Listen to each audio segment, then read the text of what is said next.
Pessoal, boa tarde ou bom dia, tudo bem? Vocês estão me ouvindo? É Paula. Eu estou gravando. Ótimo, Paula. Eu estou gravando. Então, tá. Então, eu vou só apresentar a Isabela e você grava para mim, tá, Paula? Ok. Eu não estou habilitada para gravar. Bom dia a todos. Fizemos um convite especial à Isabela Barcelos, tá? Que ela vem já trabalhando há algum tempo com doenças mitocondriais. Uma honra conversar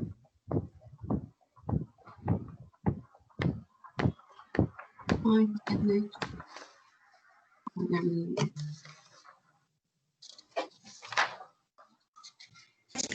é neuropediatra e neurogeneticista pela USP e vem fazendo um fellow em medicina mitocondrial nos Estados Unidos, no North American Mitochondrial Disease Consortium, e pós-doutorado em biologia molecular pelo Children's Hospital of Philadelphia. Não é isso, Isabela? Isso aí.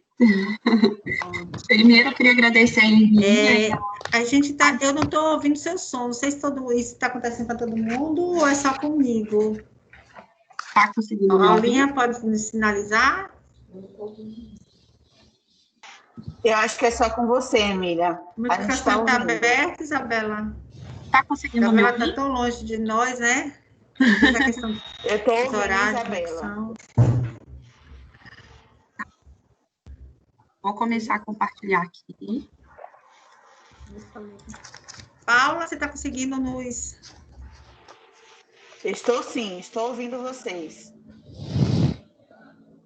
Ah, perfeito. Então, eu estou começando aqui o compartilhamento de tela.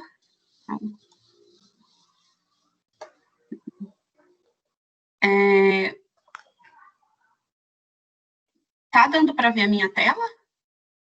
Sim. Sim? Oi, Paula? Sim, tá dando para ver, Bela. Ótimo. Pronto. Então, gente, Agora tá dando muito... para ouvir. Pode... O bom é a gente estar compartilhando no mundo, né, no Brasil e lá nos Estados Unidos. O problema é a tecnologia, às vezes, que não na mão. Mas vamos lá. Acho que agora já pode começar. Geralmente o problema é aqui, viu? Que a internet aqui está muito ruim. Aí pelo convite, né? Eu fiquei muito honrada com o convite da Emília. É sempre um prazer a gente poder falar para as pessoas do nosso país, poder falar na nossa língua. Meu nome é Isabela, eu sou neuropediatra e eu fiz a especialização em neurogenética, né, na USP, com o Dr. Fernando Koch. E quando eu terminei a minha especialização, eu vim para os Estados Unidos e eu fiz 1 ano e 2 meses de fellowship pela Sociedade Norte-Americana de Doenças de Medicina Mitocondrial. E aí aqui eu rodei nos 3 maiores centros de doenças mitocondriais dos Estados Unidos, né? E depois disso, enquanto eu estava fazendo um dos centros na Filadélfia, no Children's Hospital of Philadelphia, né, o hospital de pediatria daqui, que é considerado o melhor hospital de pediatria dos Estados Unidos, eu recebi um convite para poder fazer um pós-doutorado nessa área principalmente estudando aí a parte genética, né, de biologia molecular das doenças mitocondriais. E aí eu queria falar um pouquinho, né, organizei para a gente falar um pouquinho da estrutura e da genética da mitocôndria, porque isso determina algumas particularidades das doenças mitocondriais. Depois a gente entra na parte clínica e abordando tanto a questão, né, da história clínica, a manifestações sistêmicas, laboratório e imagem, e as principais síndromes clínicas e o que as pessoas mais querem saber, os protocolos de cuidado, principalmente englobando aí os coquetéis.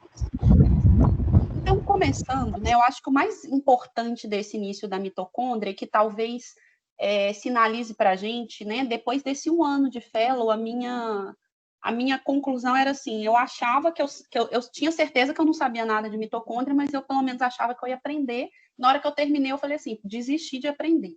Né, a mitocôndria, apesar de hoje a gente ter a gente tem recursos de tecnologia para estudar várias coisas, ir na Lua, fazer terapia gênica, enfim. O entendimento da mitocôndria, ele ainda é muito básico, né? A gente sabe que a mitocôndria ela era uma bactéria bem primitiva, mas que tinha uma capacidade de sobre uma adaptação evolutiva, né, de ser muito eficiente para viver em ambientes ricos em oxigênios. E aí a gente acredita que uma outra bactéria, né, que era uma bactéria ali que ainda também, vocês podem ver aqui na primeira figura, que ainda não tinha nem a membrana envolvendo o núcleo, é uma bactéria primitiva também, ela endocitou, né, ela comeu uma mitocôndria lá, e isso conferiu a esse novo ser, que é, né, essa endossimbiose aí de dois seres, uma adaptação evolutiva para viver em ambientes com alto teor de oxigênio. E daí, né, a gente acredita que esse é a origem da mitocôndria. Por que existe uma organela que tem dupla membrana, que tem DNA próprio, que tem uma capacidade, né, de produzir energia para ela mesma, ou seja, uma organela que pode viver sozinha, teoricamente, dentro de uma célula. E acredita-se que os cloroplastos, né, lá dos vegetais têm a mesma origem. E aí, na hora que a gente... Né, que dentro da célula tem várias organelas, dentre elas a mitocôndria, e a mitocôndria é aquela que tem o seu próprio DNA. Ao longo dos anos, né, da evolução, a gente consegue rastrear esse DNA mitocondrial, e o que a gente sabe é que vários pedaços desse DNA foram transferidos do DNA mitocondrial para o DNA do núcleo, né? Então, tem fragmentos de DNA que lá nas mitocôndrias mais ancestrais faziam parte do DNA mitocondrial, mas agora a gente sabe que essas informações estão guardadas no DNA nuclear. O DNA mitocondrial, ele é um DNA circular, né? Não é igual ao DNA lá do núcleo, que se organiza em cromossomos, e ele fica solto dentro dessa parte interna da mitocôndria. Quando a gente vai estudar a estrutura da mitocôndria, a gente sabe que a gente tem primeiro essa membraninha externa, né, que protege ela do meio externo. A gente tem um espaço entre a membrana externa e a membrana interna, que é um espaço de troca de substâncias, né? Essa membrana interna, que é extremamente importante, porque é nela que se ancoram todas as proteínas responsáveis pelo processo de produção de energia, né? O processo lá da cadeia respiratória. Esse espaço interno, que é um espaço cheio de íon, cheio de DNA, que está aqui colocado circular em vermelhinho, cheio de ribossomos, né, que é DNA, e vai transformar a informação desse DNA em proteína. E essas estruturas que a gente pouco entende, né? Quanto mais sai pesquisa, mais a gente vê que a gente não tem certeza de nada relacionado a isso, que são as estruturas que formam a cadeia respiratória. O DNA mitocondrial, ele está dentro do que a gente conhece, ele está praticamente todo topografado, né? E cada região, ela já está aí associada a um tipo de doença, uma síndrome, por exemplo, a MELAS, que é aquela que está relacionada com os episódios de AVC, né? Stroke-like.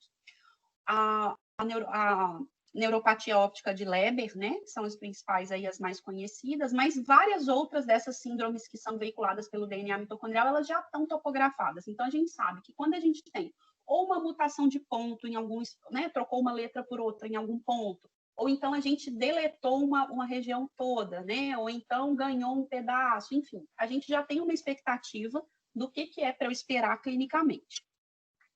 A mitocôndria ela ainda tem uma outra particularidade que é super interessante, a gente não fica aleatoriamente produzindo novas mitocôndrias. A mitocôndria ela passa por um processo que chama de fusão, né, uma mitocôndria se junta na outra, e esse processo ele é mediado por duas proteínas principais, OPA1 e essa MFN 1 e 2, e tem doenças específicas associadas com essas, quando tem alguma alteração, alguma mutação nessas proteínas. Um processo de fusão e fissão. Então, as mitocôndrias, elas ficam o tempo todo nisso, elas se juntam e aí depois elas se separam, e aí elas se juntam e elas se separam. E tem proteínas específicas envolvidas em cada um desses processos, né? Cada uma dessas proteínas determinada por um gene.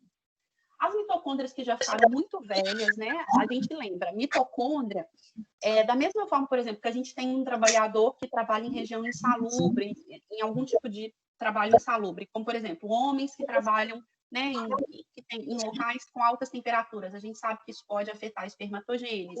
Ou então profissionais que trabalham expostos à radiação, né, radioterapia, essas coisas, isso também pode afetar a capacidade reprodutiva, a capacidade das células hematológicas, né, a produção de células hematológicas. Então, esses profissionais, eles são ambientes que são insalubres, eles tendem a provocar doença. E a mitocôndria é um ambiente altamente insalubre, porque é um ambiente cheio de radical livre, produção de substância tóxica o tempo todo, que está o tempo todo funcionando, pegando oxigênio, né, que é extremamente reativo, ou seja, então, tem um sistema eficiente também, de na hora que ali já deu, aquela estrutura ali, ela já está bem, né, destruída, ela já está bem, assim, a função da cadeia respiratória, ela já foi bastante afetada, essa mitocôndria, em algum momento, ela tem que ser descartada, né, e o processo de envelhecimento, ele tem sido muito estudado atualmente, porque as pessoas não querem envelhecer, ninguém quer morrer, né, obviamente, principalmente essas doenças que estão associadas com senescência, como essas doenças de degeneração óssea ou até neurodegeneração, como Alzheimer, por exemplo, tem estudado muito esse processo, porque a gente sabe que, será que se a gente conseguir controlar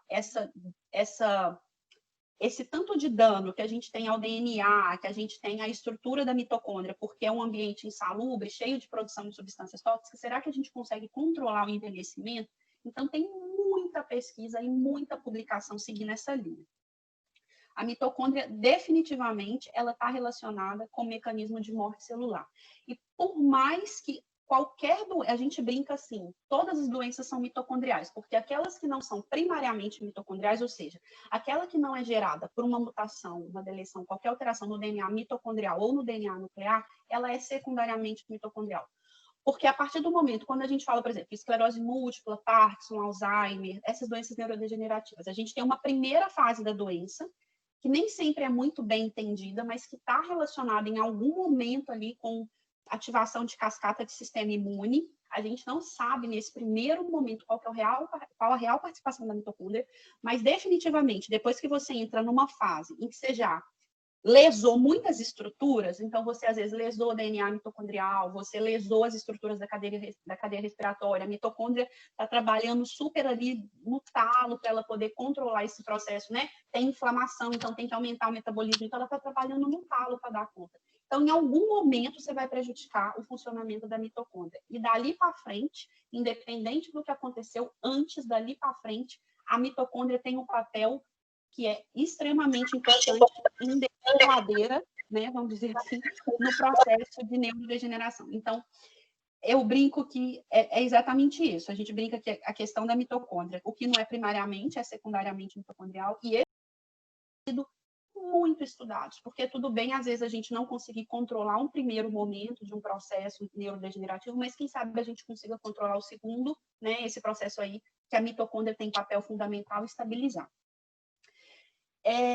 E aí, né, a gente tem aí, então, o DNA da mitocôndria, é um duplo DNA, um DNA mitocondrial que tem aproximadamente 37 genes até o momento, 13 vão codificar proteínas, 24 vão codificar os RNAs, e o DNA nuclear, até hoje, a gente acredita que tem 1.500 genes relacionados com doenças mitocondriais, sendo que 200 aí tem descrito mutações associadas, né? E esse conjunto de proteínas vindas do DNA mitocondrial e DNA nuclear, né, elas vão formar aquela cadeia respiratória que fica ancorada ali na membrana interna, e essa cadeia ela é responsável pelo processo de oxidação fosforilativa, e no fim das contas serve para gerar ATP. A gente vai falar disso daqui a pouquinho. Então, quando a gente vai pensar nessa cadeia, é uma cadeia super complexa. Eu acho que ninguém tem que tentar entender isso, porque até quando a gente está falando dos médicos que são especialistas, eles não têm um entendimento completo disso, até porque até hoje a gente não sabe se isso aqui fica assim o tempo todo estático na membrana, ou se esses complexos eles ficam lá soltos, boiando, e de repente, na hora que fluxo de elétron, eles vão se juntando e formando complexos, e depois eles se soltam de novo e juntam, ou seja, a gente não sabe direito como funciona. O que a gente sabe é que essa cadeia, ela é constituída por 5 complexos. O primeiro complexo é esse aqui, né, o complexo 1, e ele é relacionado com a NAD desidrogenase, ela vai pegar o NAD, né, que veio lá da glicólise, do ciclo de Krebs, lá, quebrou lá a molécula de energia, quebrou a glicose com oxigênio e formou NAD. O que que o NAD carrega? Elétron. Então, esse NAD é um carro que está trazendo elétron para mim, entrega o elétron aqui e o elétron vai fluir através dessa cadeia, jogando hidrogênio para fora. O elétron vai andando aqui e vai jogando hidrogênio para fora. Esse elétron que vai andando aqui, ele vai usar o ubiquinol, né, que é conhecido como coenzima Q10, passa para o complexo 2, o complexo 2 succinato desidrogenase, o complexo 3 e 4, que são complexos relacionados citocromo, né, citocromo oxidase e redutase, e depois esse elétron vai ser entregue para o último complexo, que é o complexo 5, que é uma bomba que vai pegar esse gradiente que eu gerei. Eu joguei um tanto de hidrogênio para fora, na hora que ele vai passar esse hidrogênio para dentro da membrana, ele vai pegar uma molécula de ADP, né, adenosina com 2 fosfatos, a energia que ele usa para passar esse hidrogênio aqui, ele vai juntar um fosfato mais nessa molécula, e aí vai formar uma molécula de ATP, que é uma molécula que ele vai distribuir para o corpo produzir energia. Então, a gente pega elétron vindo lá do oxigênio e da glicose, esse elétron é carregado por um carro, né, um carro lá, o Uber, chamado NAD, traz esse elétron para mim, para a cadeia respiratória, e aí, né, o último, a quebra dessas substâncias, né, vai passar por 3 fases, glicólise e ciclo de Krebs, para gerar NAD carregando elétron, e esse NAD vai levar o elétron, ele é o Uber lá que leva os elétrons para a cadeia respiratória. Eu vou mostrar rapidinho um vídeo, não sei se... Peraí. Está compartilhando a minha tela do vídeo? Tá sim, tá compartilhando. Tá compartilhando. Ótimo. Ups, meu Deus, peraí. Fiz uma besteira aqui. Esse vídeo que eu separei aqui, ele mostra, primeiro ele está falando as estruturas, né, da membrana, os cinco complexos enzimáticos, e ele mostra para vocês, a gente tem outros Uberes aqui, né, a coenzima Q10, e o citocromo C, que são Ubers de elétrons, né, ao longo desse processo. Então, a gente tem lá a respiração celular, glicólise e ciclo de Krebs, que vai me gerar o Uber, que vai trazer os elétrons. Outro participante desse processo, oxigênio, hidrogênio, né, para gerar aquele gradiente, água. Adenosina com 2 fosfatos, e aí eu vou querer juntar mais um fosfato para formar um dinheirinho que o corpo pode usar para pagar toda vez que ele precisa de energia. Então, o Bernard traz aqui para mim o elétron para o complexo 1. Esse complexo 1 vai transferir o elétron enquanto ele joga hidrogênio para fora. Então, coenzima Q10 é outro Uber aí, levando elétron, complexo 2. Citocromo C, outro Uber aqui levando elétron, enquanto eu estou jogando hidrogênio para fora. Ó, tudo rosinho aqui, hidrogênio, então de bolinha de hidrogênio. E os elétrons passando nessa cadeia para gerar energia.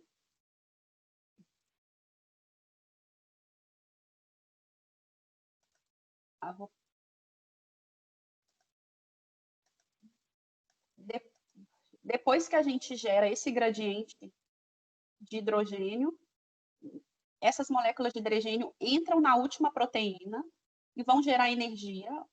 Esse mesmo complexo enzimático, nessa parte mais interna, ele vai pegar energia para juntar uma adenosina, que está com 2 fosfatos, com mais um fosfato, para formar uma molécula de trifosfato, que é uma molécula altamente energética e que o corpo vai usar para produzir energia. Então, Isabela precisa respirar, manda um ADP lá para os músculos do pulmão. Isabela precisa andar, manda ADP para o músculo da perna. Desculpa, ATP, né? Então, esse complexo aqui, igual eu falei, o nome complexo realmente diz tudo, porque ele é muito complexo. A gente nem entende direito como isso funciona. Cada complexo tem várias subunidades, né? Aqui o complexo 1, 46 subunidades, complexo 2, 4. Cada complexo tem um número de subunidades. É importante a gente lembrar que essas subunidades, excetuando o complexo 2, que é todo codificado pelo DNA nuclear, os outros complexos, eles têm tanto proteínas que são codificadas pelo DNA nuclear quanto pelo DNA mitocondrial. Uma coisa super importante, né, que às vezes nem é assim tão eu pelo menos eu não sabia disso antes de vir para cá. Não, eu aprendi isso com o doutor Fernando, mentira, né? Em geral, as doenças mitocondriais que vão se manifestar cedo na vida, na infância, bem precoce, são doenças que a mutação, a alteração genética está no DNA nuclear. E aquelas que se manifestam mais tardiamente, a alteração está no DNA mitocondrial, né? 80% das crianças que têm doença mitocondrial, o problema é nuclear, né? E 70% dos adultos que têm doença mitocondrial, o problema é no DNA mitocondrial. Então, novo, DNA nuclear. Velho, DNA mitocondrial, né? Desculpa, às vezes eu uso essas palavras novo, velho, claro que não é novo e velho, né? Mais jovem, velho, mas para a gente gravar. Eu acho que assim, a gente precisa, às vezes, aprender a informação, e o jeito mais fácil de aprender é o jeito que eu tento falar. E aí, então, o padrão de herência de doença mitocondrial pode ser autossômica dominante, né, dominante ou recessiva, ou seja, veiculado pelo o DNA nuclear, ou veiculado pelo DNA mitocondrial. Como é que a gente reconhece esse padrão de doença? Ele vai ser... eu posso ter indivíduos do sexo feminino ou do sexo masculino afetado, mas quem passa a doença é sempre a mãe. Por quê? Porque a gente sabe que 99% do DNA que a gente tem é o DNA que veio do óvulo da nossa mãe. 1% pode ser aí o DNA que vem do pai, ou seja, o pai pode até passar, mas 1%, né, do conteúdo aí do DNA mitocondrial. Então, na verdade, como é que a gente reconhece um heredograma? A gente pode ter homens e mulheres afetados, mas quem está passando a doença é uma mulher passando para prole, e a gente vê aqui, ó, os homens, eles não têm prole afetada. Quem tem prole afetada é só a mulher, porque passa pelo óvulo, né? E um conceito super relevante dentro de doença mitocondrial é esse conceito de heteroplasmia e homoplasmia. Está escrito homo errado, aí falta um O. O que quer dizer isso? O nome é difícil, mas o conceito é fácil. Então, eu tenho lá, né? Vamos ignorar esse 1% das mitocôndrias que vem do pai. Vamos considerar só as mitocôndrias que vêm da mãe. As nossas mitocôndrias, elas não são todas iguais, elas são diferentes. E é esperado que, à medida que a gente envelheça, elas vão acumulando dano, né? Ou seja, eu estou num ambiente ali que é totalmente insalubre, cheio de radical livre, cheio de coisa detonando o DNA que está ali dentro, o DNA mitocondrial. Ou seja, à medida que eu envelheço, esse DNA meu, né? Por exemplo, o DNA do músculo da Isabela, o DNA mitocondrial do músculo da Isabela quando ela tinha 5 anos, quando ela tiver 100, vai ser completamente diferente. O DNA de 100 anos vai ser um DNA muito mais, que acumulou muito mais mutações, muito mais danos, né? Então, quando a gente forma o óvulo lá, né? Esse pool de a pessoa que, na hora que você está formando né, lá no período ainda que a gente está na barriga da mãe, está formando o óvulo, no nosso caso, das mulheres, essas mitocôndrias, elas não são todas iguais. Eu tenho mitocôndria ali que era mitocôndria super normal, com DNA ótimo, e tem mitocôndria ali que o DNA já é meio zoadinho. Então, o que acontece? É um pool de mitocôndrias com condições de DNA diferentes. Na hora que eu vou passar isso para o meu filho, na hora que esse óvulo, né, isso depende de... Cada filho vai receber mitocôndrias num estado diferente, por exemplo. Então, eu posso ter uma criança que vai receber só mitocôndria boa, só mitocôndria ruim, e um pool diferente ali de mitocôndrias. A gente acredita, né, que para eu ter manifestações de doença, eu preciso de ter mais de 70% de mitocôndrias afetadas naquele tecido. Mas, obviamente, né, nada na ciência é 100%. Eu cansei de ver paciente que tinha muito menos de 70% e era super afetado. Então, dependendo do tanto das mitocôndrias dentro de um tecido que estão afetadas, a gente, às vezes, tem até diferentes espectros de uma mesma doença, né? Sendo, por exemplo, o LIA mais grave, aquela que começa lá na infância, às vezes com uma regressão diante de um período de estresse metabólico, alguma infecção viral, alguma coisa assim, né? Geralmente é viral, porque o vírus que está relacionado com essas cascatas que determinam maior estresse metabólico para os pacientes com doenças mitocondriais. E aí tem aquela regressão, né? A criança nunca mais volta ao estado basal e ela vai tendo uma neurodegeneração progressiva, mas às vezes a criança só vai ter uma retinite pigmentosa. Às vezes dentro da mesma família, dependendo da proporção de mitocôndrias doentes, a gente vai ter esse espectro. Então, isso daqui, né, como heredograma, são particularidades das doenças mitocondriais pelo fato da gente ter um DNA mitocondrial. À medida que a gente envelhece, a heteroplasmia no sangue, ela tende a diminuir, ou seja, essa diferença de mitocôndrias, as mitocôndrias do sangue, elas tendem a ter mais ou menos o mesmozinho perfil. Ao passo que as mitocôndrias dos tecidos, elas tendem a ir ficando mais ainda tá envelhecendo, é como se fosse assim, o negócio a máquina vai estragando, vai funcionando cada vez menos de forma eficiente. Então, a gente vai acumulando dano ao DNA. Né? Então, à medida que a gente envelhece, a gente acumula mutação no nosso DNA mitocondrial. Então, essa heteroplasmia, ela vai ficando maior, e a gente vê que, por exemplo, tem muitos estudos mostrando isso, que eles vão estudar músculo de idoso, né? E você vê que à medida que a pessoa vai envelhecendo, eles vão acumulando mutações no DNA mitocondrial. E essas informações, elas são relevantes para a gente poder fazer aconselhamento genético. Isso ainda é uma área no Brasil, como a gente tem muita dificuldade, às vezes, de acesso, né?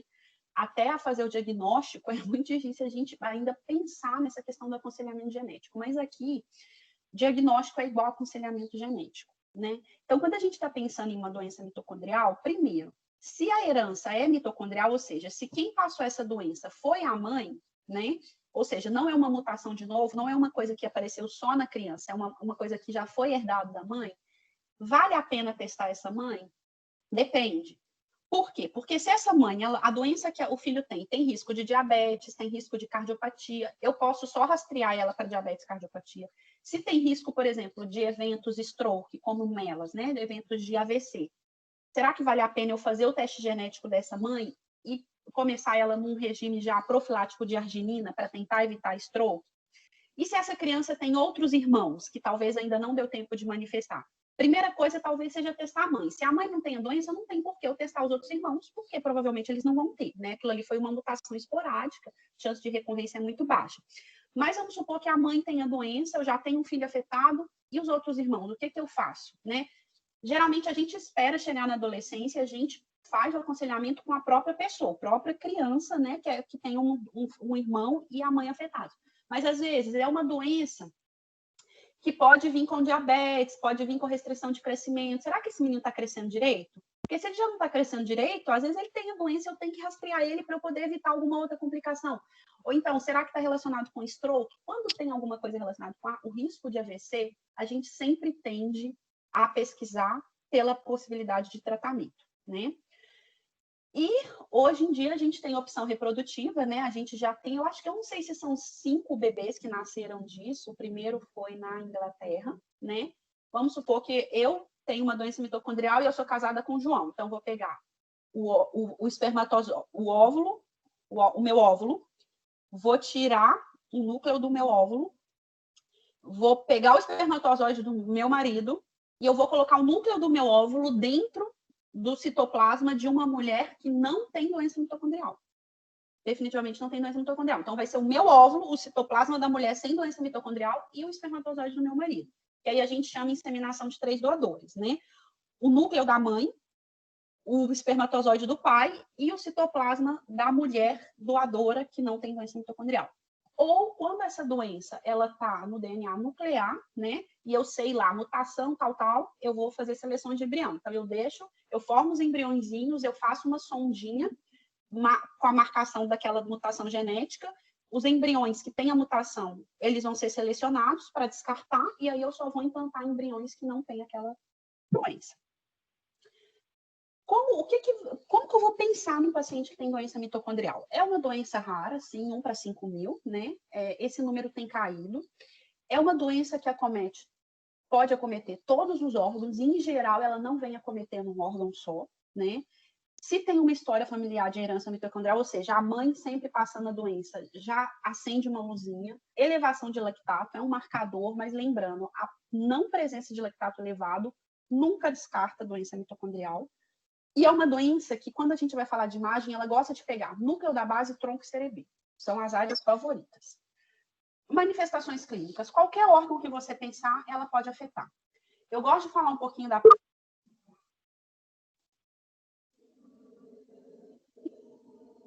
Às vezes até criança. Eles são considerados preguiçoso, menino assim, mimado, que não quer fazer nada, quer fugir da aula de educação física. Por quê? Isso foi uma coisa que eu aprendi aqui. O meu chefe, né, ele sempre falava assim, Isabela, examina esse paciente. Aquele paciente lá que tipo, vai levantar da cadeira, quase morre para levantar da cadeira e subir na maca. Você pede ele para pegar uma coisa no chão, ele quase morre para baixar e levantar. Aí ele falava, vai lá e testa a força. Aí você testa a força, força 5, grau 5. Ou seja, o grande problema desses pacientes, às vezes quando você está fazendo o teste de força, a força é normal. Mas na hora que ele está funcionando, o músculo não funciona, ele não consegue produzir energia. Então, às vezes, é um paciente, você vai testar é 5, mas você pede ele para ir ali na secretária, ele volta quase morrendo, né? Ele tem que sentar e descansar. É impressionante essas queixas relacionadas aos principais órgãos, músculos, né? Cãibra, às vezes vai ter questão de dor muscular mesmo, né? Fraqueza, essa dificuldade que é mais funcional, né? Às vezes você vai testar, tá normal. Coração, né? Tanto defeitos de cardiomiopatia tipo dilatada, restritiva, às vezes até defeitos de formação, mas principalmente relacionados também à parte arrítmica. Então, é importante a gente não deixar de investigar, né? O Wolff-Parkinson-White é super frequente nesses pacientes. Dentro das arritmias é a mais frequente, é uma das mais frequentes. E sistema nervoso central, né? Aí crises, principalmente crises de mioclonia ou EPI parcial contínua. Eu sei que mudou a nomenclatura, eu não estou familiarizada com a nova nomenclatura de epilepsia.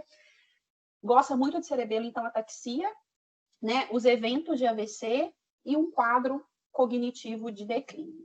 E a gente sabe, né, hoje, migrânia é um assunto aí super estudado, todo mundo está tentando entender, mas a gente sabe que tem um componente mitocondrial, sendo que migrânia pode ser um aspecto dentro de um espectro de doenças mitocondriais, e um dos cofatores, né, para a doença mitocondrial se tornou também padrão para tratamento de migrânia. A gente vai falar um pouquinho nisso no final.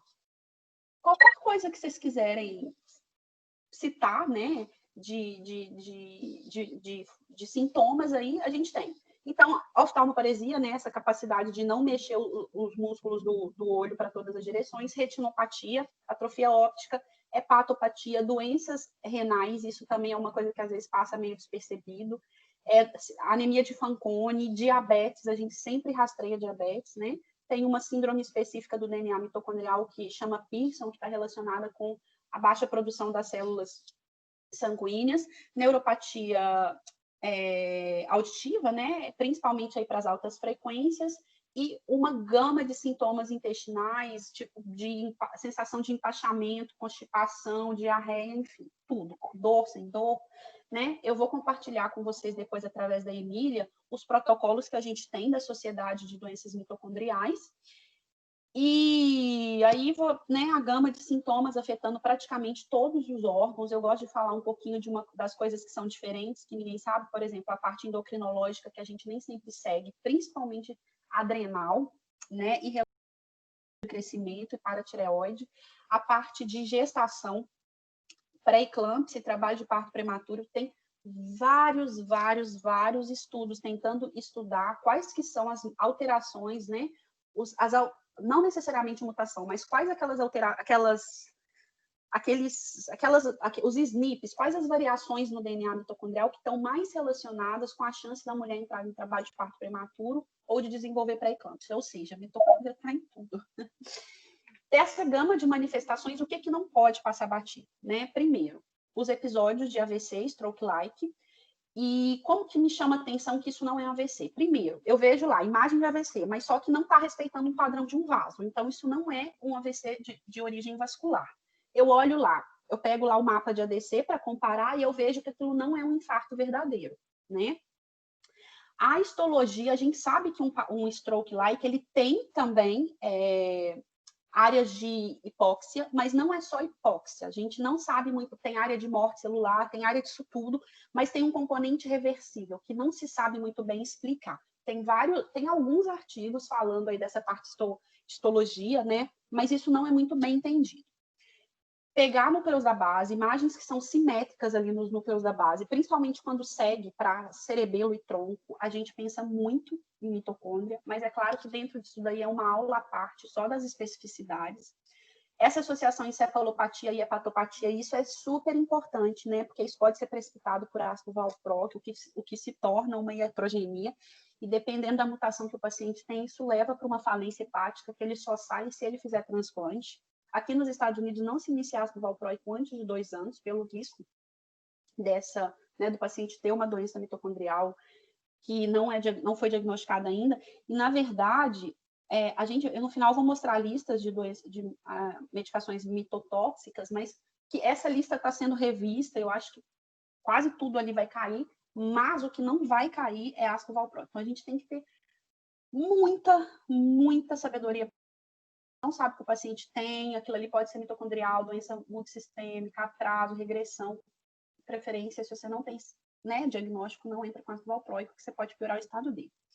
O principal tipo de epilepsia, né, a epilepsia focal contínua, associada às vezes, inclusive, com stroke-like, e mioclonia.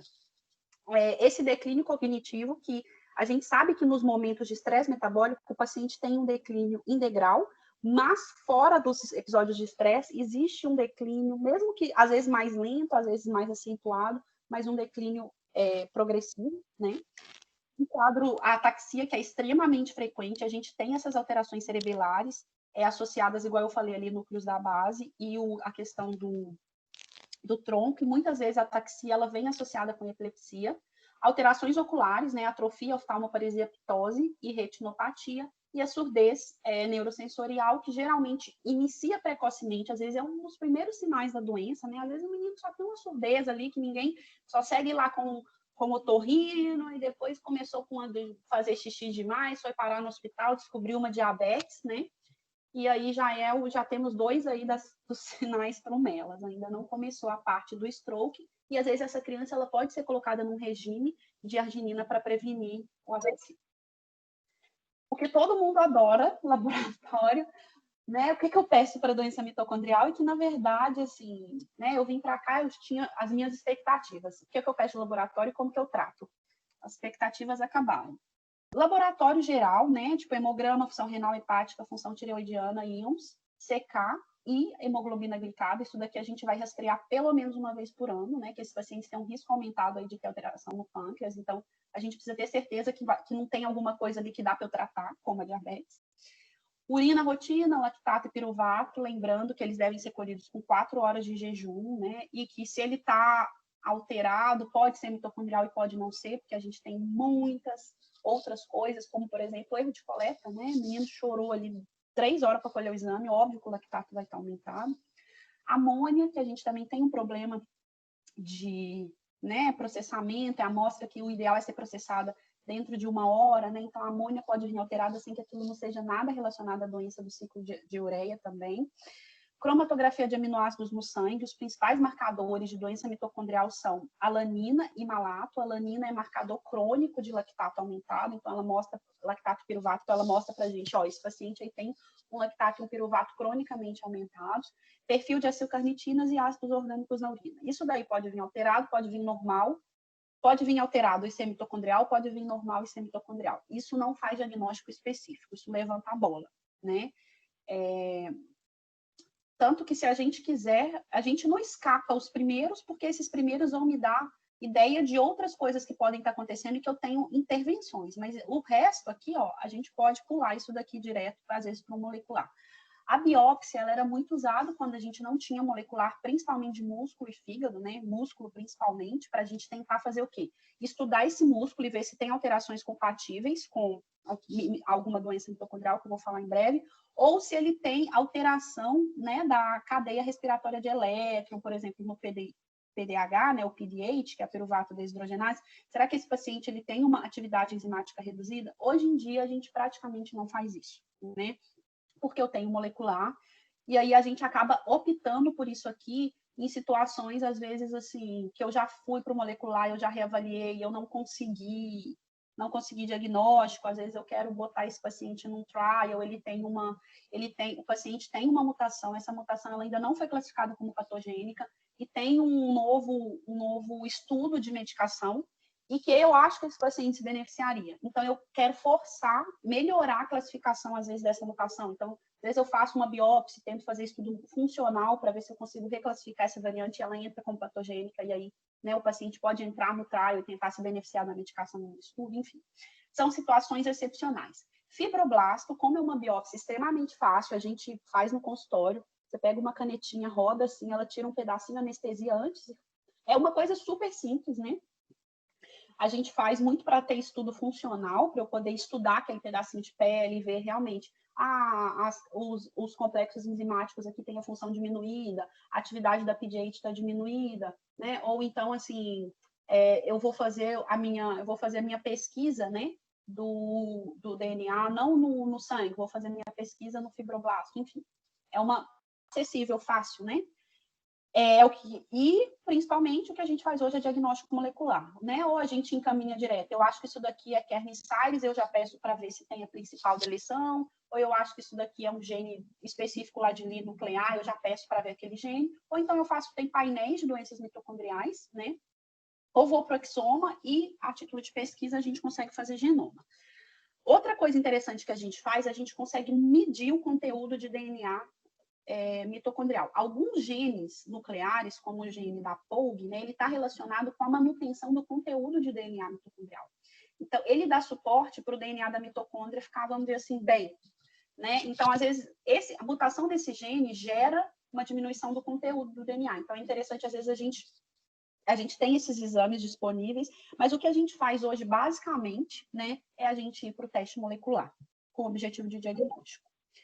Biópsia molecular, né? A gente vê no tricômero de Gomori as fibras vermelhas rasgadas, que são depósitos de mitocôndrias na parte interna ali da membrana, né?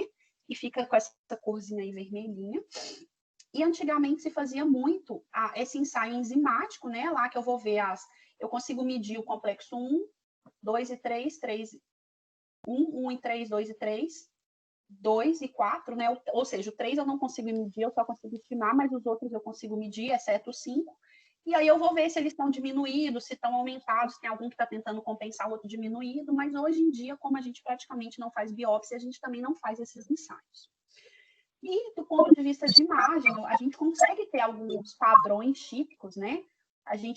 O LI, por exemplo, que é a doença mitocondrial mais conhecida, aí junto com o MELAS, é uma doença que se inicia com as manifestações no primeiro ano de vida, com regressão dos marcos dentro de um contexto de estresse metabólico, geralmente uma doença viral. O paciente evolui com hipotonia, crise epiléticas, né? E a gente vê a imagem principalmente pegando estriato, substância cinzenta periaquedutal, e a substância nigra, né? E pode ter um pico de lactato na espectro, mas nem sempre ele vai estar presente, ele também não invalida o diagnóstico. A MELAS, né, que é a encefalopatia com acidose lática, e esses episódios de AVC, né, que parecem AVC. Esse paciente, igual eu falei, um menino já lá que não cresce, mas preguiçoso, cansado, aí vai parar no pronto-socorro, descobre que é uma diabetes ali fazendo xixi demais, desidratou. E ali, às vezes, já era até acompanhado por um otorrino, porque na escola não ouvia direito, fez um exame de rastreio e viu que ele não escutava bem. E aí ele faz um quadro agudo, né, de stroke-like, mas vocês vão ver que não respeita um território vascular específico, né, pegando aqui posterior, que a artéria que irriga posterior e médio, que não tem uma artéria que faz isso, né, e que não respeita um território vascular. E aí ele faz um evento agudo, né, dor de cabeça, vômito, às vezes faz um quadro focal de déficit de força, fica confuso, faz um teste de... começa com uma epilepsia focal contínua, né? Você vai medir, tá com acidose, via espectro, às vezes tem um pico de lactato, e aí faz diagnóstico de MELAS. Mas também isso pode aparecer só, né? Eu vi tanto paciente que vinha assim, arrastadinho, e só lá pelos 30, 40 anos que foi fazer um stroke, e assim, ninguém nunca tinha pensado nesse diagnóstico. Então é importante, às vezes, a gente estar com isso na cabeça. Outra doença bem importante, né, das síndromes mitocondriais, veiculada aqui por DNA mitocondrial também, Kearney-Sayre, né? É um paciente que começa com essa dificuldade de mexer os músculos do olho, né? Nas diferentes direções. Você vai ver o fundo de olho, ele já tem retinopatia. O quadro de cardiopatia é extremamente importante. Esses pacientes passam o marca-passo muito cedo, porque a gente começa a acompanhar. Na hora que a gente começa a ver que o bloqueio dele está estendendo um pouquinho, a gente passa o marca-passo antes que ele evolua para o Wolff Parkinson e ele, né, ele morra. Esses pacientes, em geral, têm muitas alterações hormonais, principalmente relacionadas com paratireoides e suprarrenais, e a gente acompanha isso bem de pertinho, né? Ataxia. E do ponto de vista de imagem, eles têm muita lesão de substância branca, pegando fibras em né? Região de tálamo, mesial, tronco e cerebelo. Esse paciente é muito típico, porque quando a gente está fazendo, por exemplo, uma prova, alguma coisa, né? Você coloca essa imagem aqui do marca-passo, com essa leucodistrofia você já pensa em Kearney-Sayre. E aí eu vou passar um pouquinho pelas principais síndromes mitocondriais. Obviamente, não é para ninguém ficar surtando com isso aqui. Eu só vou falar o que é muito relevante de cada síndrome, porque tem alguma alteração, né? Que está relacionada com que tem alguma perspectiva de intervenção. Então, a gente tem as doenças que estão no DNA, ou mitocondrial ou nuclear, as doenças que estão nos fosfolípides de membrana e que vão atrapalhar o funcionamento dessa membrana, né? E é ali que está ancorado tudo da cadeia respiratória. Os transportadores da membrana, né? Ou seja, onde está ali a cadeia. Os defeitos desse DNA mitocondrial relacionado ao processo de translação e aquele processo que eu descrevi de fusão e fissão da mitocôndria.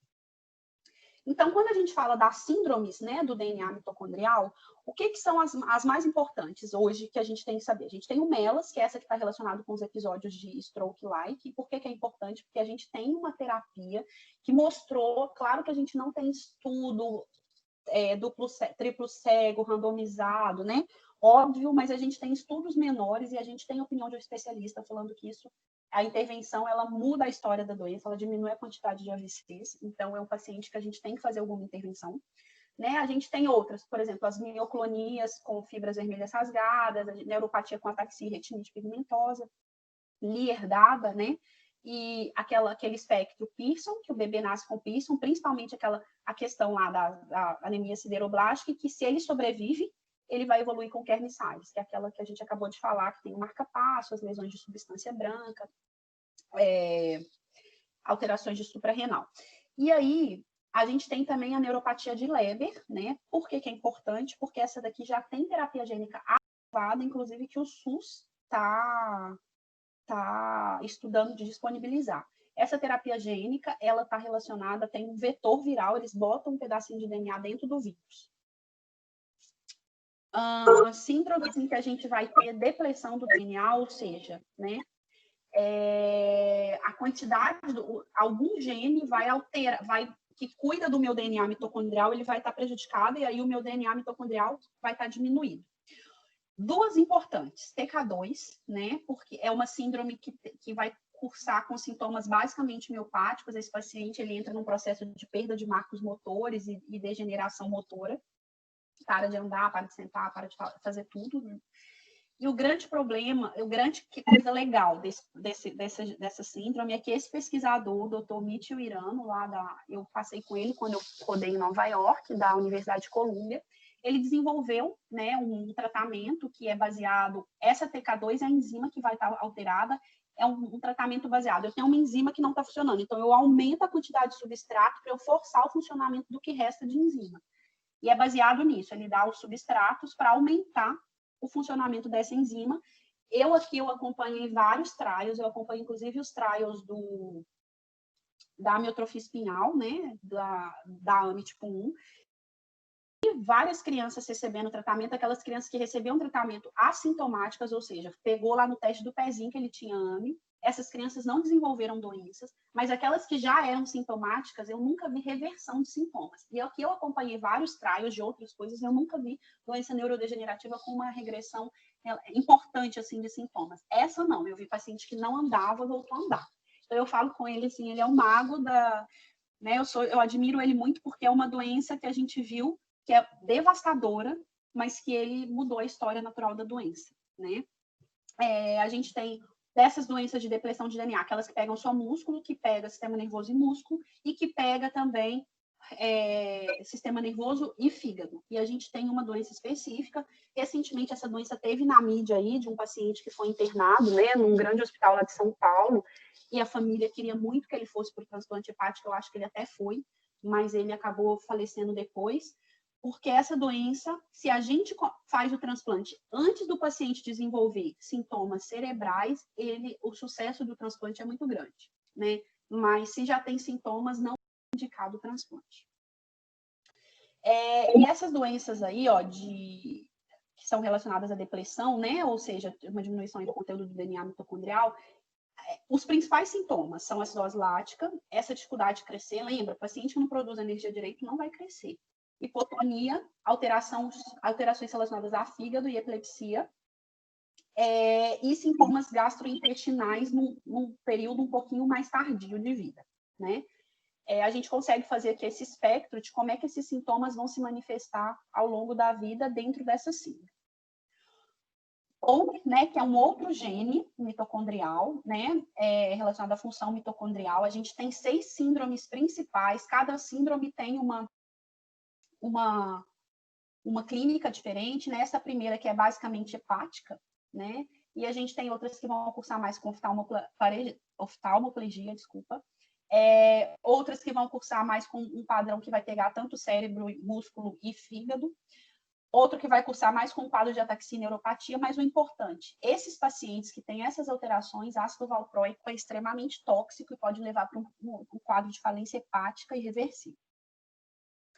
Defeitos na comunicação entre os genes mitocondriais do núcleo e da mitocôndria, né? A gente tem essa doença que chama MING, essa doença que é bem ruim. O paciente tem oftalmoplegia, né? Dificuldade de mexer o olho, ele fica com uma ptose. Mas o grande problema é a desmotilidade gastrointestinal. Esses pacientes, eles têm tanto problema, tanta dor, tanta coisa gastrointestinal que eles não conseguem comer. Eles são extremamente desnutridos, né? E é um paciente que você não consegue realimentar, então passa sonda. O problema não é comer, o problema é lidar lá com a comida, né? Esses pacientes são pacientes extremamente sofridos, e se a gente tem protocolos hoje de transplante de medula óssea que conseguem estabilizar e às vezes reverter os sintomas, então é uma doença importante para a gente saber. Aquelas proteínas que eu citei lá no início, que estão relacionadas com o processo de fissão e fusão da mitocôndria, né? Principalmente OPA1 e MFN2, para essas a gente não tem nada específico de tratamento. Defeitos dos fosfolípides, a mais famosa, síndrome de Bart, né? Que cursa também com o quadro de cardiopatia que a gente tem que acompanhar. E defeito no transporte de soluto da membrana mitocondrial, né? Síndrome de Ohtahara, aí todo mundo conhece, esse padrão de surto-supressão bem precoce no eletroencefalograma, com uma encefalopatia epilética neonatal super grave, super precoce, e que na imagem pode ter hipoplasia de cerebelo, de corpo caloso, e também hipomielinização. E aí a parte mais importante, como é que a gente cuida desses pacientes? Tem um protocolo da academia, dessa mesma sociedade que me trouxe para cá, Sociedade de Medicina Mitocondrial. E aí a gente tem uma tabela, né? Qual exame que eu tenho que fazer, no diagnóstico, qual que eu tenho que pedir, qual que eu tenho que pedir anualmente, qual que eu tenho que pedir a cada 10 anos, e, por exemplo, o que tem de particularidade cada exame. Basicamente, no início, eu vou pedir uma avaliação auditiva oftalmológica, né? Uma avaliação cardiológica, não esquecer que a gente tem que olhar a parte de ritmo também, e não só a parte morfológica do coração, ou seja, tem que pedir eletro e dependendo do Holter. Um lab geral, para ver se tem algum outro comprometimento que eu tenho que tratar, hemograma, função renal, função hepática, TSH, né, função tireoidiana. Íons, vitamina D, ficar bem atento a PTH, vitamina D, repor. E se esse paciente não tem, está começando ali com alguma coisa de diabetes. O protocolo é bem legal, porque ele também, por exemplo, o meu paciente mitocondrial, ele está com uma doença aguda. A gente sabe que a maioria dessas doenças, elas vão ter uma neurodegeneração crônica, mas que no momento de estresse metabólico agudo, ela vai cair em degrau, né? E aí, esses pacientes, o que a gente tende a fazer? Qualquer coisa a gente tende a hospitalizar para observar, né? O ideal é que ele tenha uma carta de emergência explicando o que ele tem e dando, se tiver alguma diretriz específica, se não diretrizes gerais. Não deixar esse paciente em jejum, ele está vomitando, ele não consegue comer, põe um acesso e deixa ali destrose, né? A gente sabe que esses pacientes, no momento de estresse metabólico, ou seja, de uma doença, qualquer coisa, ele precisa de glicose e a gente tem que deixar uma taxa de glicose infundindo constante.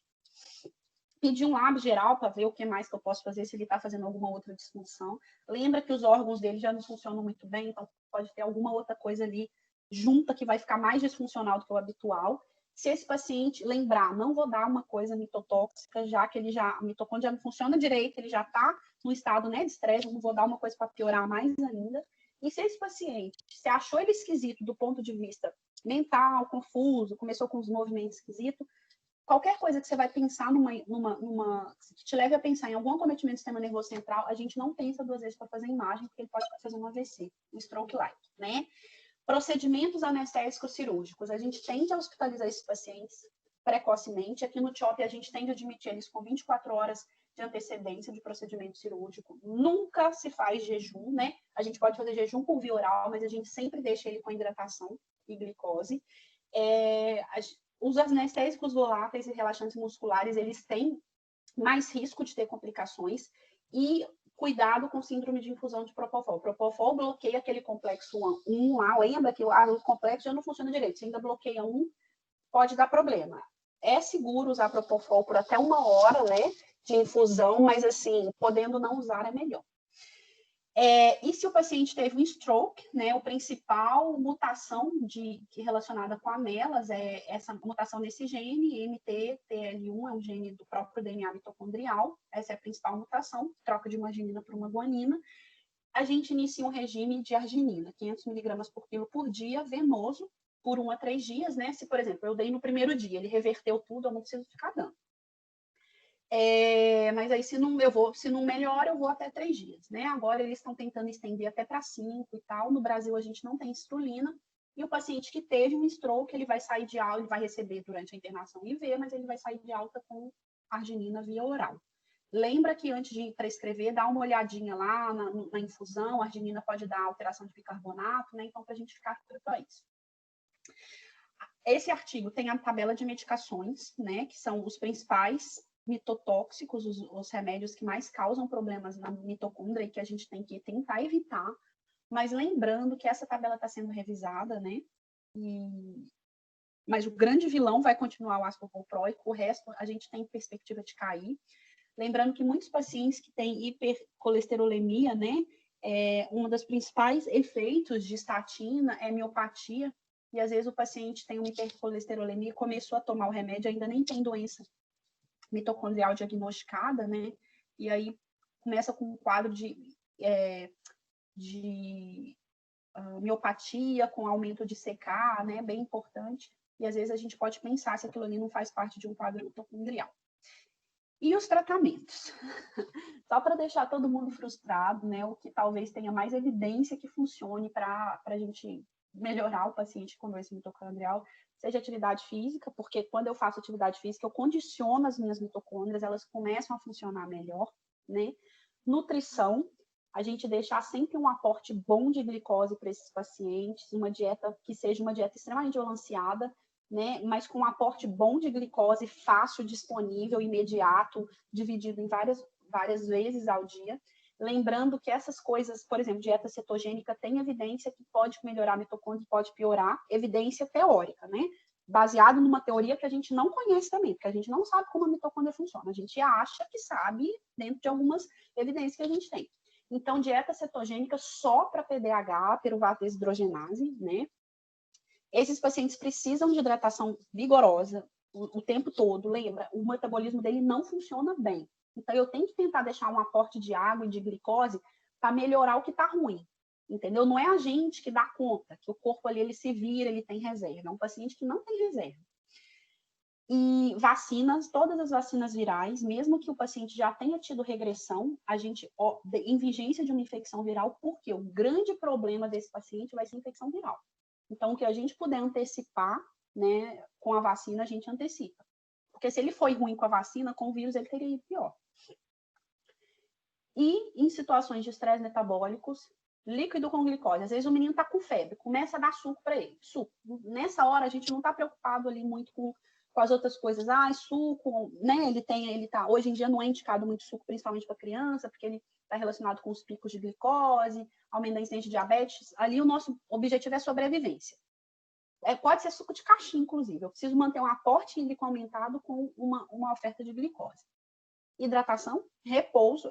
Lembra, essas pessoas, principalmente as crianças, o corpo dela funciona, não é igual a gente. Tipo assim, eu estou gripada aqui, mas eu tenho reserva, eu consigo trabalhar, consigo até correr. Não, eles funcionam lá, o corpo deles ali funciona lá no limite. Então, assim, eles não têm de onde tirar. Então, essas crianças doentes, elas têm que ficar em casa, quieta, de repouso. A gente tem que ajudar o corpo a recuperar. E, principalmente, febre, que é uma situação para a gente, né, que tem reserva, nem é um estresse, para essas crianças é extremamente estressante. Então, é uma criança que é para ficar em casa, que eu vou dar remédio de hora para não deixar a febre subir, vai ficar o tempo todo ali bebendo alguma coisa, deitadinha, quietinha. E a gente discute se a gente faz algum coquetel de emergência.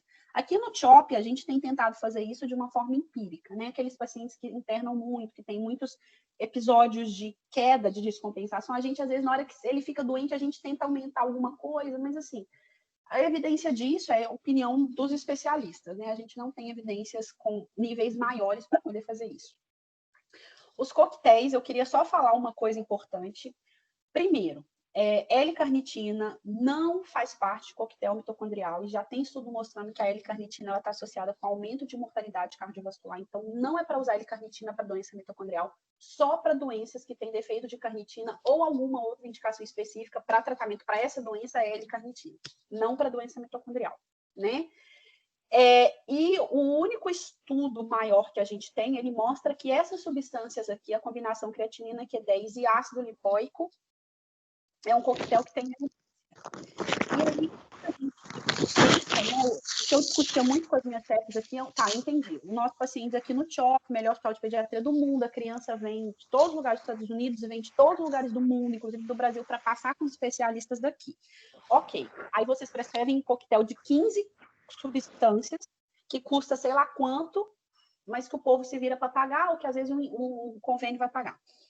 Mas eu moro no Brasil e não existe isso. Primeiro que nem os coquetéis existem lá, quanto mais a disponibilidade para pagar. Então, assim, a gente precisa ter a gente precisa ser racional para prescrever. Eu falei, a gente precisa escrever um artigo para a gente mostrar para as pessoas o que não pode faltar. Porque mesmo aqui nos Estados Unidos tem lugares que o seguro não vai pagar, a família não tem condição de bancar, então a gente precisa falar o que não pode faltar para cada doença, mais ou menos. E aí a gente escreveu esse artigo, né? Ele já foi aceito para publicação. Eu não esqueci quando é que ele vai ser publicado. Eu não olhei o e-mail de novo. Eu esqueci completamente. Vai ser publicado numa revista pediátrica.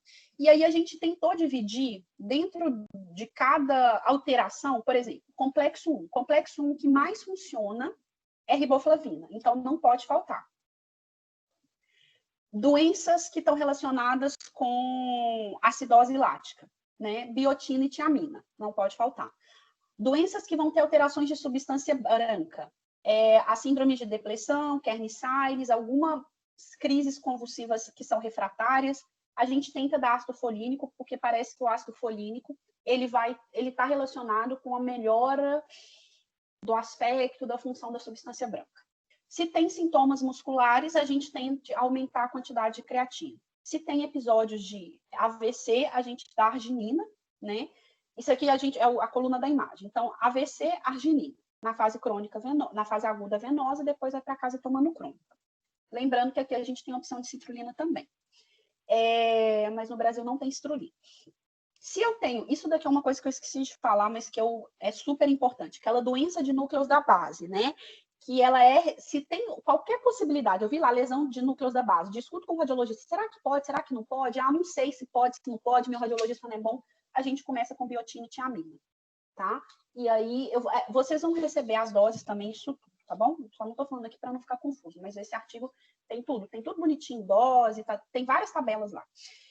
Por quê? Porque se eu dou isso daqui na hora certa, eu interrompo a doença e às vezes reverto. Se eu dou na hora errada, não vai fazer diferença.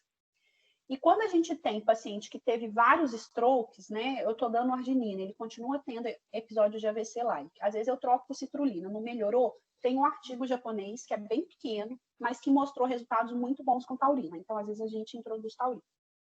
Lembra que eu falei que tem muita discussão se a migrânia ela é um espectro de uma doença mitocondrial? Hoje, onde a gente vai ler sobre protocolos de tratamento de migrânia, a riboflavina já é, né, uma alternativa terapêutica que deve ser introduzida, inclusive, precocemente nos protocolos. E aí, se o paciente tem doença mitocondrial e dor de cabeça, a gente introduz riboflavina. Quando tem essas questões neuropsiquiátricas, o que acontece? Hoje, tem vários artigos mostrando que pacientes com alterações neuropsiquiátricas, por qualquer motivo, seja uma depressão crônica grave, refratária, sei lá o quê, esses pacientes, eles têm, quando faz medida de punção lombar, eles têm níveis de ácido folínico reduzido. Então, assim, não existe uma recomendação oficial, mas uma tentativa. Será que a gente tenta repor? Porque é uma coisa relativamente, não é barato, mas é uma coisa relativamente sem muitos efeitos colaterais, e se você consegue melhorar os sintomas de um paciente, por exemplo, depressão grave, crônica, refratária a tudo, né, é um ganho muito grande. Então, quando o paciente tem muitas manifestações neuropsiquiátricas, a gente também entra. Aqui, na verdade, todo mundo entra com tudo já de cara, porque, né, enfim. Retinopatia, isso aqui, essa substância também luteína não tem no Brasil, e a gente também entra com o NEC. Gente, o NEC é o ácido N-acetilsalicílico, é uma coisa que a gente encontra em qualquer farmácia, né? E quando a gente tem problema renal, né, o ácido N-acetilsalicílico, desculpa, N-acetilcisteína, que na verdade, quando a gente tem intoxicação por paracetamol, ele é o antídoto, ele ajuda a melhorar a função renal. E aí, a gente entra com um coquetel básico para todo mundo, que é um centro da vida, aí, um complexo multivitamínico para criança. Quando é criança, a gente entra com esse B50, que é um complexo B para a dose de criança, que é 50, quando é adulto é B100, né? 100% da dose, 50%. Coenzima Q10.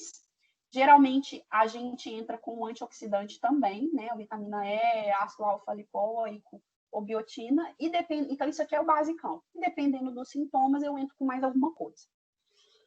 Eu acho assim, esse primeiro aqui já é difícil para a gente fazer no Brasil, porque a gente não tem estudo no Brasil. Mas se a gente tiver que escolher, e a gente não puder deixar faltar, o que a gente mais precisa seria a coenzima Q10 e a riboflavina, principalmente se o nosso problema for complexo 1.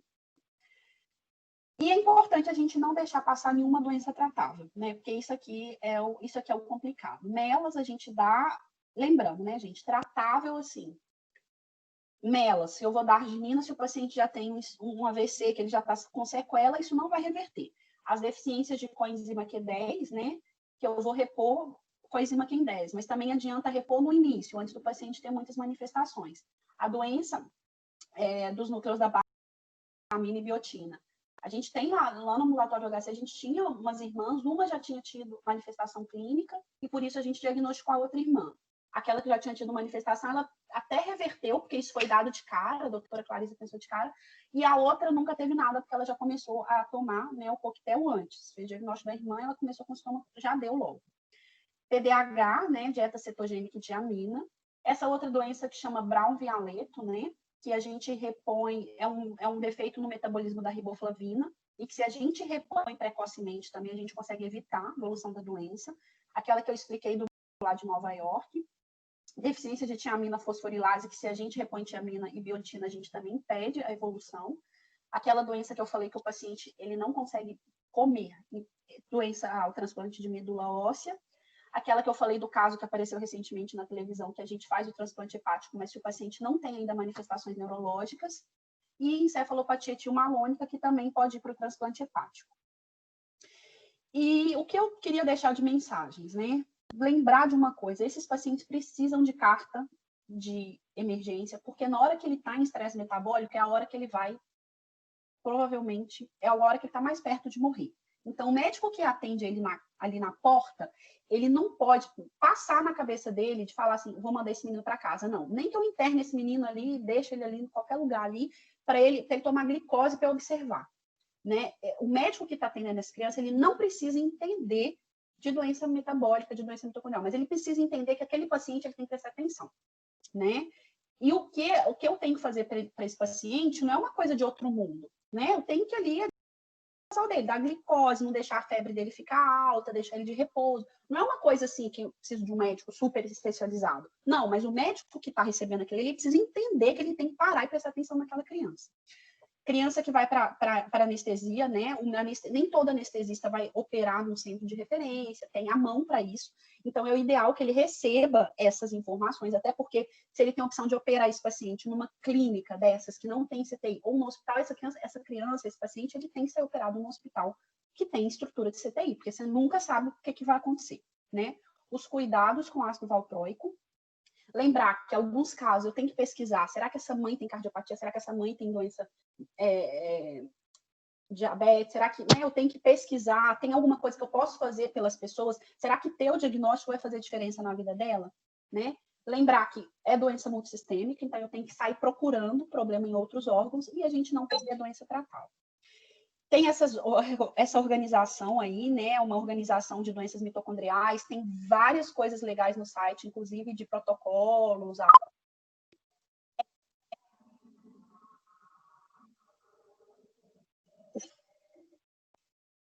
Eu acho que tudo que a gente faz de bom na vida tem várias pessoas por trás. Eu queria agradecer a Rê, que é a minha conterrânea de vocês e que me fez amar a Bahia, né? Eu aprendi a amar a Bahia com a Renata, ela é minha colega de residência de neuropediatria, está se tornando aí um grande nome na neuroimunologia, né? O doutor Fernando, que mesmo eu não estando no Brasil há 2 anos, ele continua sendo meu mentor, meu pai da medicina. O doutor Richard, que foi quem me trouxe para cá, né, para poder participar desse fellowship. A equipe aqui do CHOP, de doenças mitocondriais, a equipe lá de Nova York, também de doenças mitocondriais. E agora, né, a minha equipe da parte de genética, né, do Centro de Genômica aqui, que me proporcionaram, né, a adquirir conhecimento e crescer profissionalmente. Eu estou à disposição, se eu puder ajudar de qualquer forma. E se tiver alguma pergunta... Deixa eu voltar aqui. Obrigada, Isabela, pela excelente apresentação. Eu, pelo menos até agora, não visualizei nenhuma pergunta, tá? Se alguém quiser fazer, colocar no chat, eu acho que talvez fique melhor. A gente até avançou um pouquinho mais da hora. Comi 10 minutos. Eu vou mandar os artigos, principalmente esses de protocolos. Esse artigo da Pediatrics, ele ainda não foi publicado, eu estou só esperando ele sair e eu te mando também.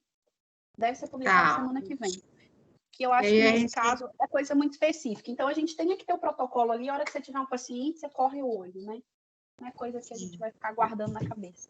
Sim, é bom para, inclusive, colocarmos aqui no serviço, né? Onde tem os ambulatórios que chegam com erinatos do metabolismo, né? Só que é um mundo, você tem os fenótipos bem descritos, né? Mas tem aquelas outras variações que deixam sempre dúvida, né? E a nossa dificuldade é justamente em relação à parte molecular, né? Porque aqui no serviço público a gente não tem.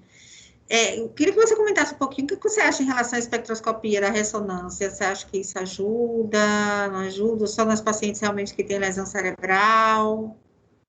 A grande questão da espectroscopia é porque, assim, primeiro que tem pouco estudo mostrando, assim, quando realmente que é.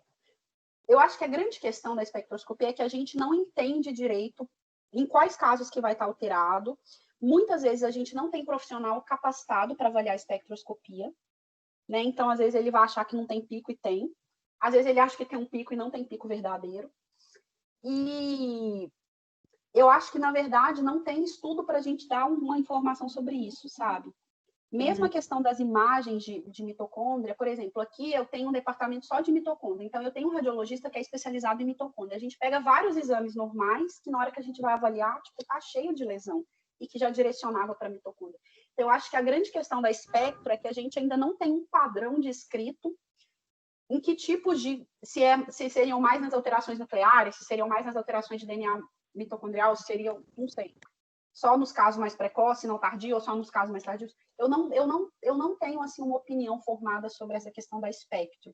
E a grande questão hoje é que a gente fica muito dependente do examinador, o que torna ainda mais difícil a gente acumular informação sobre o que realmente é relevante para a gente avaliar na espectroscopia. O tanto que o pico de lactato, a presença ou não, e em quais situações que ele vai estar presente. Entendi. Porque isso porque como não temos molecular, né, seria mais um, digamos, um indicador, né, que pudesse sugerir na suspeição, né, juntando tudo. E às vezes eu me pergunto até a questão da colocação do local onde se coloca o voxel, né, porque a gente tem um paciente aqui que é muito sugestivo de melas, até uma vez eu discuti com o doutor Fernando, e na espectroscopia realmente não veio alteração, né, na espectro. Ele tem uma imagem sugestiva, mas não veio alteração. Aí ficamos questionando se foi por conta da colocação do do Voxel, né? Que justamente colocaram o Voxel no local onde não tinha lesão, apesar de ter tantas lesões na ressonância. Isso daí mostra tanto que, assim, é questão mesmo de despreparo, né? Como a gente não tem informação sobre isso, a gente não consegue nem fazer um protocolo para obrigar os serviços de radiologia a seguir, né? Porque se você tem lá, o que a gente vai esperar? Lugar alterado, núcleo da base, tronco cerebelo. Então, vou procurar a lesão ali, eu tenho que pesquisar o pico ali, né? É a mesma coisa, eu tenho alteração no DNA mitocondrial, mas o meu local onde eu tenho sintoma é o músculo. Se eu quero, e aí eu vou lá e faço uma biópsia da pele. Às vezes eu não vou pegar, porque eu tenho mitocôndria prejudicada no músculo, mas não na pele. Então, assim, isso faz toda a diferença. Você saber onde que você vai pesquisar, né, a alteração. A gente vê muito isso. Tem uma pessoa pedindo a questão do acesso aos artigos, mas é como Isabela falou, O do ela protocolo vai... eu já mando, só esse que eu preciso esperar ser publicado. Sim, muito bom. É um cenário muito grande, realmente, para saber, ao longo do tempo, né, a gente usando esse tratamento, digamos, mais direcionado, como é que vai ser essa resposta também, né? Se alguém quer fazer mais algum comentário. Eu queria só fazer um comentário em relação a isso. Os coquetéis, a gente tem que lembrar que, assim, não, igual eu falei, não tem estudo randomizado, triplo cego, blá, blá, blá, né? Multicêntrico. Então, o que acontece? Por exemplo, o nosso grupo aqui do CHOP, a gente usa tudo. O grupo de San Diego usa algumas coisas. O grupo de Nova York usa menos ainda. Na Inglaterra, o grupo não usa nada, porque não tem evidência. Então, assim, o objetivo de escrever esse artigo foi exatamente falar assim, ó, se você for usar, o seu paciente não pode faltar isso, dependendo ali da mutação, né? Uma coisa mais assim, racional, porque nem todo mundo pode oferecer o que aqui eles fazem, 15 substâncias num coquetel, que é caríssimo isso. Então, não está errado, por exemplo, porque eu sou uma médica que eu me sinto mal de não fazer alguma coisa com o paciente. Eu estou atendendo um paciente que ele não tem condição nem de comprar comida, e a gente às vezes não vai... O fato de não prescrever, às vezes, o coquetel, a gente não tá... Isso não é um erro médico, né? Porque hoje não tem evidência de que esses coquetéis mudam a história natural da doença e tem grupos que optam por não prescrever. Conduzir o paciente sem prescrever coquetel. Então, só para deixar isso claro, porque assim, eu sei que muitas vezes a gente lida com SUS e a gente lida com condições muito adversas, né? E nesse momento, assim, não existe realmente uma padronização do que deva ser. Não existe certo e errado. Uma outra coisa que eu vejo, às vezes, aqui, o paciente, ele chega fazendo esse coquetel, às vezes, como você fala, 10 suplementos diferentes, tudo em pequenas doses. Acho que seria muito mais válido também usar uma coenzima Q10, né, que a gente vê algumas coisas com resposta, numa dose mais adequada do que usar vários outros, tudo em subdose. O que é que você... Exato. O ideal é exatamente isso. Pegar a tabela, isso vai estar bem disponibilizado na nossa tabela, usar uma dose que seja terapêutica e focar naquilo que importa. Complexo B, né, principalmente B1 lá, com coenzima Q10, que é o que a gente sabe que é um cofator que realmente melhora a função mitocondrial. Se der, usar o biquinol, que é a forma do Q10 que é mais facilmente absorvida. Se não der, usa Q10, só que a dose tem que ser maior, não tem problema, né? E usar em dose terapêutica, que subdose não adianta, realmente não resolve.